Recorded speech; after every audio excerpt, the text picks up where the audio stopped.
like a dog, day and night, living off of coffee from a pot none of you want to touch! She simply picked up a cup of coffee and instantly got dirty looks from the whole office. The next day, there was a new coffee pot on the desk with a label that read, "For colored only." She picked it up, but it was completely empty. Even using the restroom was harder than anything.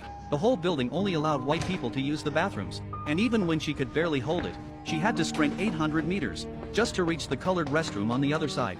By the time she ran back, one trip cost her 40 minutes. She handed the data she'd worked so hard on to her boss, but he didn't even look up, just tossed it straight into the trash. The reason was simple.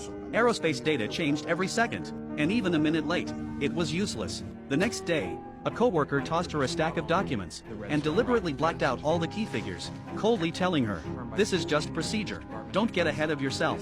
Despite the humiliation, Catherine didn't back down. She held the papers to the light and carefully read through them, finally making out the hidden numbers. She hurried to the chalkboard, climbed the ladder, and began calculating. Halfway through, she couldn't hold it any longer and had to rush to the restroom again. The moment she left, her white coworkers were stunned. Every number on that board was spot on to the last decimal. Even her boss was impressed. Soon after, Catherine was called into the office and thought she'd finally be recognized. But her boss just asked coldly, "How did you know that data?" Catherine calmly replied, "I saw it under the light and calculated it myself." That moment, his attitude finally changed. He ordered, "From now on, no one is allowed to tamper with her data."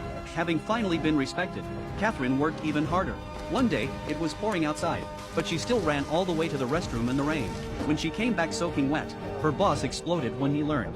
It took her 40 minutes just to use the bathroom. Catherine finally couldn't hold it in any longer. She wanted nothing more than to let out all the frustration she'd been holding in.